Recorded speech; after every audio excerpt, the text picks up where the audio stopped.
On va préparer ensemble quelque chose qu'on appelle le riz arabe chez nous.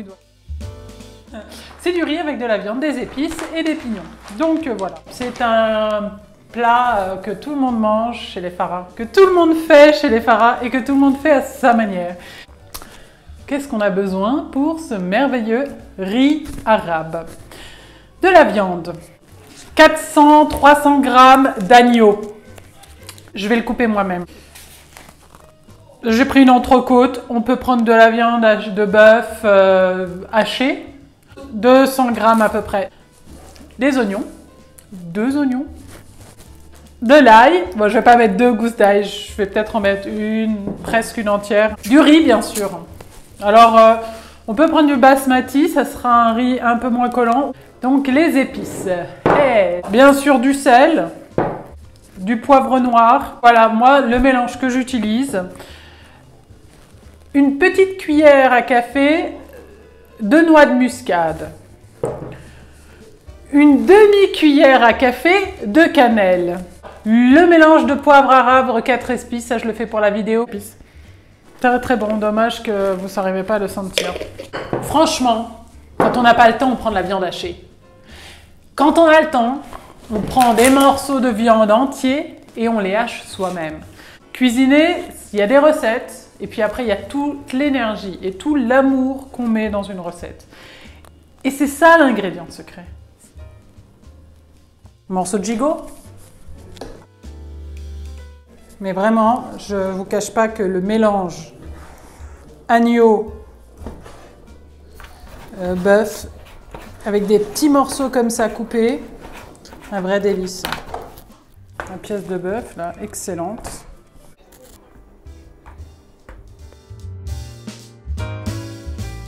Bon, j'ai coupé ma viande, comme vous pouvez le voir, en petits cubes. Pendant que je fais rissoler les oignons, je vais couper l'ail, quelques gousses quoi. Voilà. Et je mets de l'huile d'olive quand même. Il y a le gras de la viande aussi, mais l'huile d'olive c'est bien, ça donne toujours un bon petit goût. On fait cuire d'abord la viande et ensuite on ajoute le riz et on fait cuire le riz. Une fois que le riz a cuit, 15 minutes, on laisse infuser. Et c'est à ce moment-là que je rajoute les épices, pour que les épices infusent dans le plat chaud.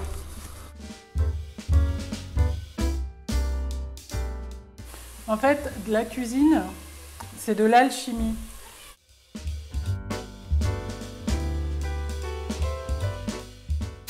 Alors là, il faut vraiment bien remuer. Là, vous voyez, ça commence à devenir grillé dans le fond de la casserole. Donc il faut vraiment que ce soit comme ça. S'il n'y a pas ça, le goût n'est pas bon. Bon bah, je mets mon riz. Je vais au pif. On développe son pif. À force de cuisiner en respectant les doses. Justement, c'est à cette étape, quand l'eau a bien bouilli, que je gratte le fond pour faire ressortir les arômes.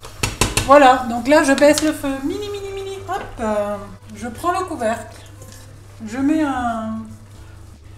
J'attends que que l'eau soit complètement absorbée. Là, je baisserai complètement et c'est là que je mettrai les épices. Quand tout sera encore tout chaud, et là, ça infusera. Voilà.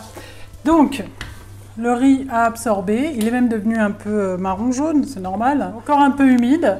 C'est maintenant que je vais mettre les épices. L'eau à la bouche. Voilà, cannelle. Maintenant, j'ai éteint. Je continue de couvrir et il faut absolument laisser 10 minutes minimum, peut-être même 15 minutes. Et là, c'est le travail le plus important. Ça va être une symphonie. Là, on va devoir faire cuire les pignons.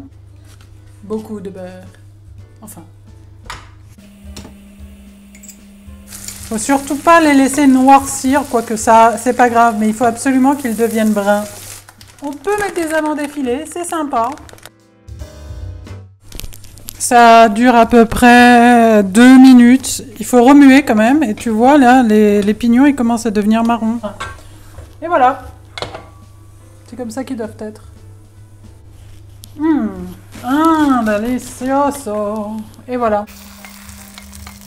Une deuxième infusion, celle du beurre.